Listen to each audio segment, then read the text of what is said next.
Hey everyone, and welcome back to the Deep Dive. We're diving into physics today. Sounds exciting. It is. And don't forget to hit that like and subscribe button so you don't miss any of our future deep dives. Absolutely. Always happy to have more curious minds join us. So physics, it can be kind of intimidating, right? Yeah, it can seem that way. All those equations and theories. But we're here to make it fun, break it down, and explore some really cool ideas. Exactly. We want to show how elegant and mind-blowing physics can be. Perfect. So let's start with something fundamental. Energy. Okay, great place to begin. Energy is everywhere, really. Right. I was looking at this source material, O2 energy, and there's this analogy that really helped me grasp it. Oh, yeah. Analogies can be really helpful for understanding these concepts. It talks about a kid with, imagine, 28 indestructible blocks. Indestructible. Sounds like a fun kid. Right. And no matter how they play with them, they always have 28 blocks. Okay, I see where this is going. They can stack them, smash them, toss them around. It doesn't matter. The total number never changes, just their arrangement. Exactly. And that's a great way to think about energy conservation, isn't it?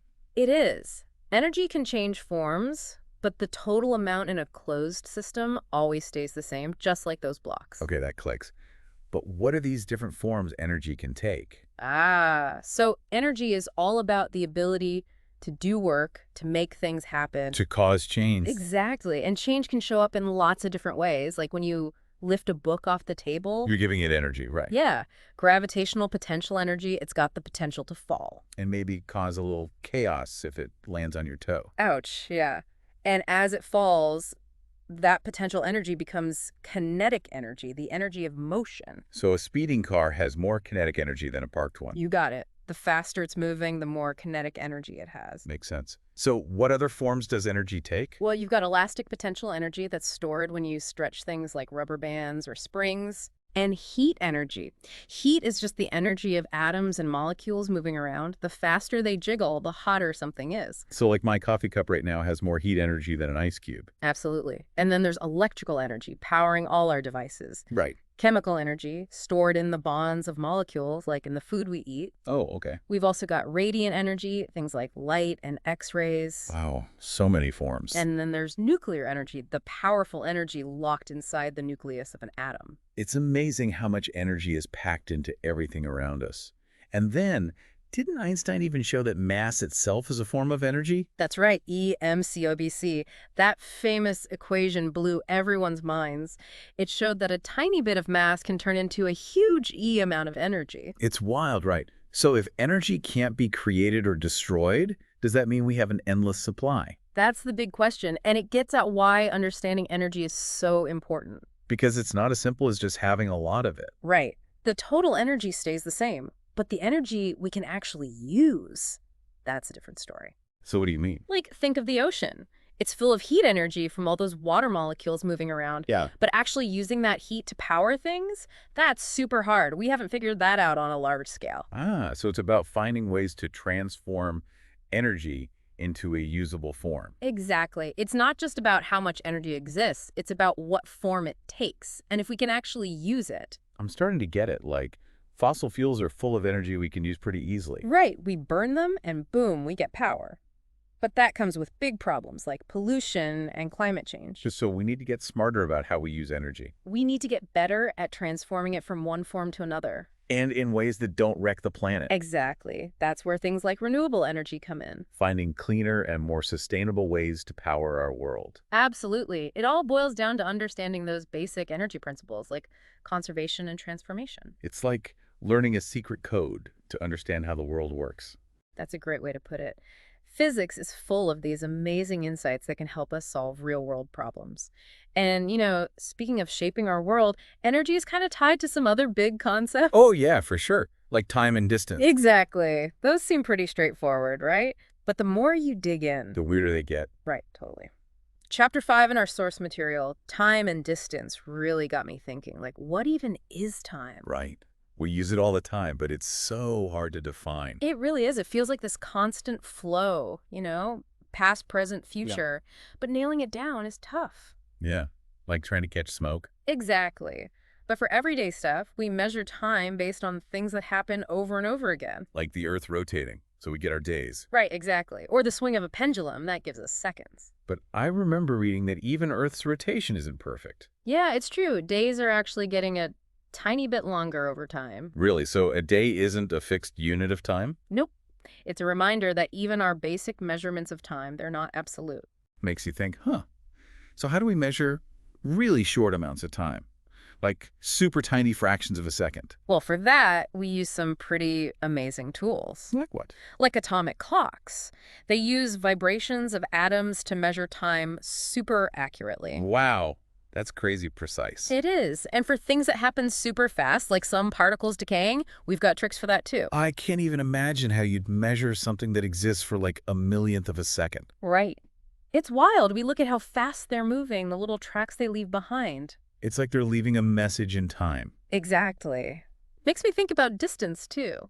We can measure stuff here on Earth. Okay. But what about the distances between stars? You can't exactly use a ruler for that. Yeah, you can't. That's where things get really cosmic. For nearby stars, astronomers use this cool method called triangulation. Triangulation. Yep. It's like you measure the tiny shifts in a star's position as Earth goes around the sun. And using some geometry. You can figure out how far away it is. Exactly. But for those really distant objects, like galaxies millions of light years away, Yeah, how do you even begin to measure that? we have to get creative. We use this thing called the cosmic distance ladder. A ladder, like a step-by-step kind of thing. Yep. We use different methods and they kind of build on each other, check each other. Clever. Right. Like we use special types of stars as standard candles. We know how bright they should be, so we can tell how far away they are by how dim they look to us. It's wild how we're figuring out the universe's size when we're stuck on this tiny planet. It is. And we even use powerful telescopes to observe supernova explosions. Supernovas. What do those tell us? They help us map the expansion of the universe itself. Whoa. Okay, so we've talked about the huge stuff, but what about the super tiny stuff? Like atoms. Yeah, how do you measure something smaller than we can even see with light? That's where we use other tricks. We can't just look at them directly. So, for example, we can use X-rays. X-rays, like at the doctor's office. Yep. We can study crystal structures with them, figure out how atoms are arranged, how far apart they are. Cool.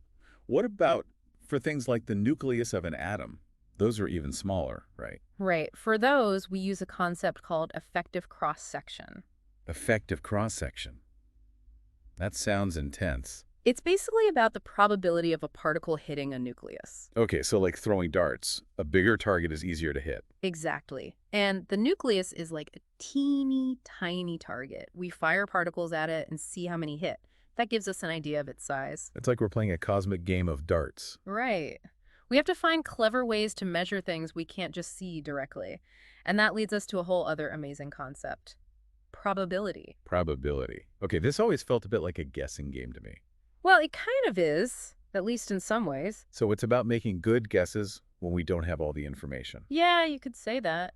Especially in physics, we're often dealing with stuff that's super tiny or super complex. So we can't know everything for sure? Right. And probability helps us navigate that uncertainty. It helps us make predictions. Okay.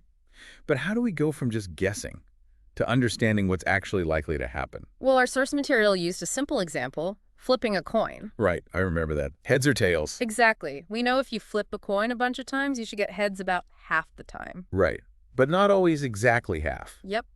Especially if you only flip it a few times. Like if you flip 10 times, you might get heads 6 times, tails 4. It doesn't mean the coin is rigged or anything, just random chance. Exactly. And that's where probability distributions come in. They help us visualize all the possible outcomes. Okay. Like the source material mentions the normal distribution. The bell curve. Yep. That bell-shaped curve describes a lot of random events in nature. I vaguely remember that from stats class. But how does it apply to physics? Think about gas molecules. Some are zipping around super fast, some are slower, most are somewhere in between. Okay. If you plotted all their speeds, you'd get a bell curve. So the peak of the curve is the most common speed. Right. And the tails of the curve show the less likely speeds. Interesting. So even in systems that seem random, there are patterns we can understand with probability. Exactly. It's like finding order in chaos. And this brings us to a really mind-blowing idea, the Heisenberg uncertainty principle. Ooh, yeah. That one always seemed a bit mysterious. It's a big one. Basically, it says there's a limit to how precisely we can know both the position and the momentum of a particle. Wait, remind me, what's momentum again? It's a measure of a particle's mass and velocity, like how much oomph it has. Gotcha. So why can't we know both things precisely? Well, it turns out that when you try to measure a particle's position, You end up messing with its momentum. exactly, and vice versa. It's not that our instruments are bad, it's a fundamental rule of nature. Wow. So even with super advanced tech, we're limited in what we can know. Right, we can't know everything with perfect accuracy. So we have to think about things in terms of probabilities. Yep. We can talk about the likelihood of a particle being somewhere or having a certain momentum, but we can't nail it down completely. Wild. It's like nature's got its secrets. Speaking of mysteries, let's talk about gravity. What did our source material say about that? Well, it took us on a historical tour, starting with these early astronomers, Tycho Brahe and Johannes Kepler. Remember Kepler? Yeah, he's the one who figured out those laws of planetary motion, right? The elliptical orbits and all that. Yep. But he didn't really explain why planets move that way. That's where Newton steps in. Exactly. He came up with the law of universal gravitation, and he realized the force keeping planets in orbit wasn't some mysterious outward push. But a pull towards the sun. Right, a force of Right. attraction. So instead of being pushed along, they're being pulled inward. Mind-blowing. It is, and Newton took it even further. He said, this force of gravity, it's between any two objects with mass, anywhere in the universe. So the same force that makes an apple fall from a tree is what keeps the moon in orbit around the Earth. Exactly. It's a universal force connecting everything. And Newton's law was so powerful, he even used it to predict the existence of a planet we hadn't even discovered yet. Neptune, right? Yep. Later, astronomers found it exactly where he said it would be. That's incredible.